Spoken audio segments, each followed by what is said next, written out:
네, 안녕하세요. 저는 그 인천 한나라 은혜교회를 섬기고 있는 김건능 목사입니다. 저는 오늘 어떻게 보면 제가 복음을 전했고 또 저와 함께 이기 사역을 해왔던 그 강규홍 선생에 대해서 이야기를 하고자 합니다. 이분도 저의 이기 사역의 두 번째, 이기 사역의 첫 번째는 도중에서 실패를 하고 다시 연변에 나와서 사람들을 모집을 할 때에 함께 왔던 분입니다. 이분이 있던 곳이 우리 칼빈 선생과 요한 선생의 마지막 북송되기 직전에 머물었던 그 지역에 사시던 분이었습니다. 그래서 그분을 데리고 다시 스촨성이라고 하는 그곳에 가서 8개월 동안 사역을 하게 되었습니다. 이분은 그때 나이가 34이었죠. 나이도 많으시고 아주 듬직하게 생기고 또 아주 조용하신, 말이 없으신 분이었어요.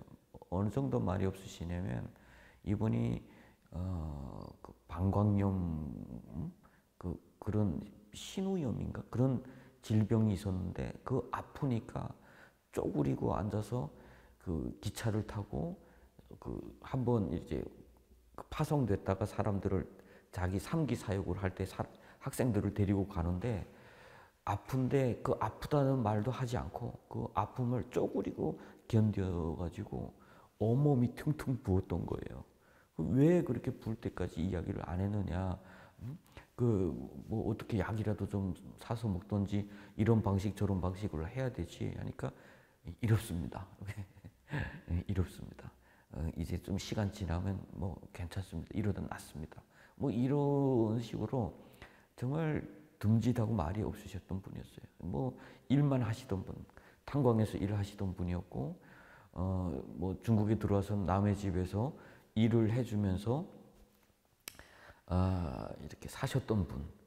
그리고 북한의 가족에 대해서 물어보면 이야기를 잘 안 하셨어요. 한 번인가 저한테 가족에 대해서 이야기를 할 때 자녀도 있었고, 왜냐하면 북한에서 34살이면은 남자가 장가 안 갈 수는 없어요. 북한은 여성들이 많지 남자는 특별히 우리 강 선생 같이 잘생기고 이런 분은 뭐 그 신랑 좋은 신랑감이죠. 또 일도 잘하고 성실하고 그러면 분명히 장가를 갔었잖아요. 그래서 왜 가족들은 어떻게 된 거냐 했더니 이제 간단하게 그냥 뭐 다 잘못됐다 이렇게 이야기하는데 눈물이 이게 말이 없고 이런 사람이 눈물이 슬쩍 고이더라고. 그래서 더 이상 이야기는 안 했어요. 가족들이 다 굶어 죽은 것으로 이렇게 누군가 귀뜸을 해주셨는데 그러다 보니까 좀 그런 아픔도 있는 것 같아요. 그래서 마음 항상 뭐 평생 일하시던 분이니까 처음에 공부할 때는 많이 적응을 잘 못했습니다. 적응을 못했고 졸고 그래서 저는 이제 절 때마다 박수를 우리 이제 일기 사역 때부터 내려온 전통이에요. 박수를 칩니다. 이렇게 저는 분들을 위해서. 그러면 깨나서 또 다시 하는데 또 좋으시고 그러면 일어나셔서 읽는 그 방법도 있습니다. 일어나셔야 이렇게 했는데 이분이 벌떡 일어나서 나가시더라고요. 그래서 여기 서세요. 제가 그때는 막 화를 냈던 모양이에요. 가지 말라고 여기 나무라고. 그러니까 세수하려고 한대요. 괜찮다. 세수하지 말고 여기 서서 읽어라. 라고 해가지고 그날 그냥 와서 서서 읽게 하셨는데 어떻게 보면은 저도 조금 뭐랄까요? 너무했다. 지금에 와서 보니까 목회를 하면서 보니까 내가 너무했구나 이렇게 생각이 되는데 그때는 바르게 해야 된다. 그냥 우리 최강 목사님들 했던 말씀이 있어요. 위험하고 이렇게 성도님들의 헌금을 가지고 와서 이렇게 하는 것 바로 하지 않으면 안 된다. 하나님 앞에서 우리 부끄럽지 않게 해야 된다라고 하는 그런 것이 저한테는 좀 이렇게 그 마음속에 새겨지다 보니까 건들건들 하겠으면 그냥 하지 말자. 뭐 이런 거였어요.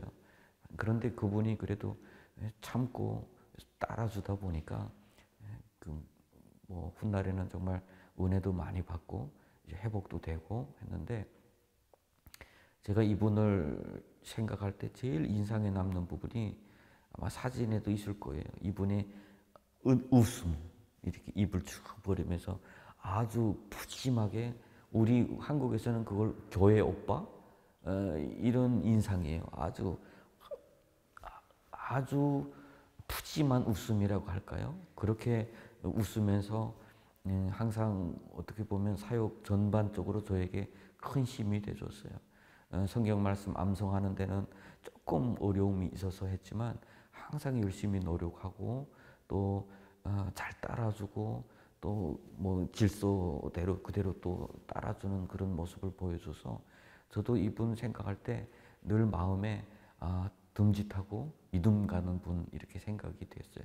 그리고 자기 사리 사욕 채우시는 어떤 그런 분도 아니었습니다. 그래서 처음에 우리 그 통독반에 있을 때 처음에는 뭐 여러 가지 그 적응하기도 힘들어했고 뭘 말씀 암송하기도 힘들어했고 했는데, 나중에는 정말 주님을 인격적으로 만나서 이번에 그 편지를 제가 준비하면서 이렇게 쭉 이렇게 몇 장을 읽어봤어요. 읽어보니까 같은 고백이 있어요. 하나같이 그 고백 가운데 이제 빠지지 않는 그런 구절이 있었는데, 그것이 뭐냐면 한갓 짐승 같고 마른 나무와 같은 우리를 주님께서 불러주셔서 새 생명을 주셔서 구원하여 주신 것이 얼마나 감사한지요. 이 은혜를 어떻게 갚을 수 있을지요. 이런 고백을 참 많이 했더라고요. 여러 편지에 다 같은 고백을 했어요. 자기 자신이 주님 앞에서 어떤 연약한 존재였고 어떤 그 죄인이었는지를 알았던 거죠. 그래서 주님 앞에서 새 생명을 얻었다. 그런 것에 대한 어떤 만족함과 긍지 그런 것을 늘 가지고 있었습니다. 그래서 뭐 우리가 이기 사역 때 늘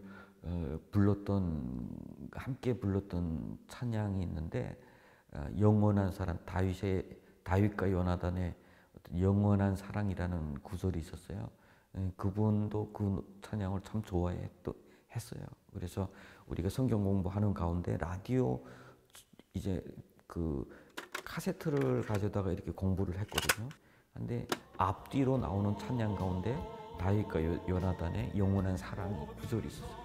모두가 그 찬양 좋아서 읽고 또 읽고 또 읽고 하고 마지막에는 그것을 써서 붙이고 이렇게 했는데, 그 구절 속에 영원한 사랑, 거센 파도 가이로 하늘이 무너지고 모든 산 부서져도 그 사랑은 영원하리라는 그런 구절이 있었죠. 이분은 그것에 대한 감동이 너무 있었고 감사하다고 늘 했었어요. 그리고 화요일 날 같은 경우는 우리가 그 송도라고 하는 도시를 쭉 나가서 돌아봅니다. 그냥 걸어 다녀요. 한 바퀴씩. 그 뭐 운동 겸 우리는 그 일기 사역 때는 축구를 했는데 우리 때는 축구할 형편이 안 되더라고요. 그래서 나이들도 있으시고 또 어디 가서 이제 그 운동할 만한 그렇게 활발하게 움직이는 그런 대학교들도 별로 찾지를 못하고 해서 그냥 우리는 걷기. 그래서 그 도시 탐험이죠. 나와서 온종일 그냥 통독만 하니까. 그럴 때 따로 불러요. 강 선생 같은 경우는 제가 따로 불러서 걸으면서 이야기를 하는 거죠. 어떻게 생각하십니까? 요새 지금 어떤 뭐 생각을 가지고 있습니까? 요새 은혜는 어떻습니까? 이런 고백들을 하는 거죠. 그럴 때면 아주 그 밝은 웃음을 하면서 이야기를 해요. 그래서 좀 지금 뭐 많이 힘들긴 했는데 정말 자기가 은혜를 많이 받는다. 하나님으로부터 은혜를 많이 받고 정말 여기 있는 것이 너무 감사하다라는 생각. 그리고 이제 사역하다가 도중에 떨어져 나가는 사람, 사역 파송되고 못하는 사람 이렇게 있으니까 그런 분들이 있을까 봐 저도 계속 체크를 하는 거죠. 앞으로 계속 하겠냐. 근데 자신감은 좀 부족해서 내가 할 수 있을까요? 할 수 있습니다. 지금처럼 이렇게 하시면 되고 우리도 다 뭐 완전한 사람 어디 있겠습니까? 할 수 있습니다 하면 자기도 하겠다고 계속 그렇게 이야기를 했었죠. 북한 주민들 보면 많은 분들이 그런 경우가 많아요. 북한 체제 자체가 할 수 있는 것이 한계가 있잖아요. 할 수 있는 것보다 없는 것이 더 많으니까 자신이 태어나서 직업을 가지고 또 어디에 움직이고 거주 어디로 옮기고 이런 거 다 못하다 보니까 그것에 대해서 어느 정도 이제는 거기에 세팅된 사람이랄까요? 자신감이 없는 거죠. 정말 생계를 위해서 탈북을 했는데 온 가족이 굶어 죽고 뿔뿔이 흩어지고 탈북을 했는데 그때부터는 그 뭐 막막한 거죠. 남의 집 가서 일을 해주면. 그래서 사육장에 왔어요. 예수님을 믿고 내가 구원을 받았다고 하지만 그 가지고 있는 어떤 열등감이라든가 그것은 그대로 남아 있는 경우가 있어요. 그런데 이분이 3기 사역의 리더로 또 잘 세워져서 했잖아요. 이거는 그래서 복음이 사람을 그 갇힌 곳에서 해방시켜 주는 능력이 있는 거예요. 그런 분이 이렇게 위축되어 있는 분이 리더로 사람들을 이끌고 복음을 가르칠 수 있다. 그리고 이끌어 갈 수 있다. 이거는 정말 불가능한 일이에요, 사실은. 그런데 우리 정영철 선생님 같은 경우는 북한에서 그런 어떤 리더십이 있었던 경험이 있으니까 그나마 괜찮지만은 우리 강 선생 같은 경우는 정말 어려운 분이에요. 처음에는 할 수 없다. 저도 이렇게 이야기를 같이 쭉 하다 보면은 너무 좋고 은혜로운데 자기가 구원받고 은혜로운 건 좋은데 내가 이걸 가르치는 거는 좀 어려울 것 같다라는 이야기를 많이 하죠. 그런데 뭐 최소한 우리가 뭐 300절, 400절 말씀 암송은 하고 있는데 이분은 최소한 100절 이상은 한단 말이에요.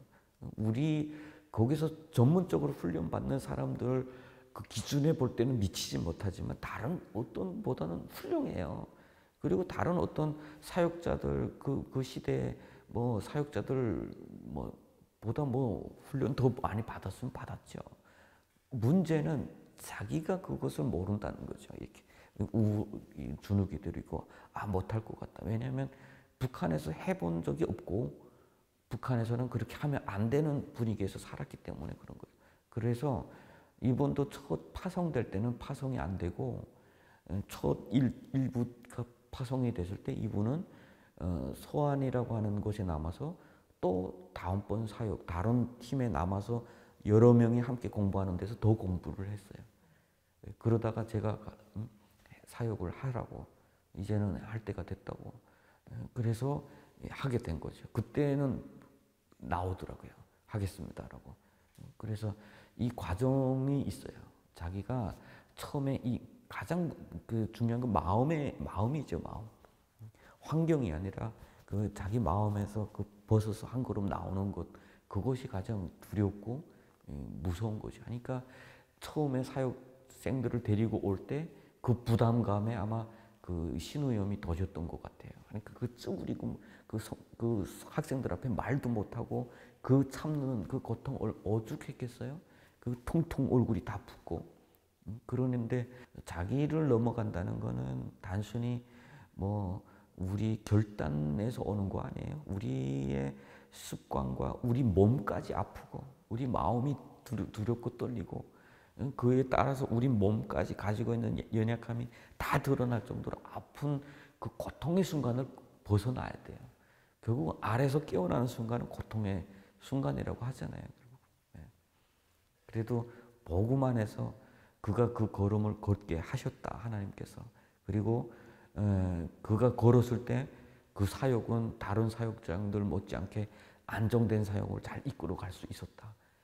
그리고 그분 성품이 워낙 좋으니까 큰 형처럼 뭐 형제들 잘 이끌어서 아주 안정적으로 사역을 잘 이끌어 갔던 거죠. 어떻게 보면 그분은 자기 인생의 가장 최고의 순간, 그 자기를 벗어난 순간, 그 순간에서 결국은 주님을 부르심을 받은 거죠. 주님 부르심을. 그 이제 서안에서 2001년도 6월 달에 뭐 대대적으로 체포될 때 이분도 사육장에서 같이 체포됐습니다. 체포돼서 강제적으로 북송이 됐는데 북송이 돼서 북한에서 이미 다 그 이제 북한 보위부에서 중국에 의뢰해서 체포한 것이다 보니까 그 수많은 사람들이 나왔대요.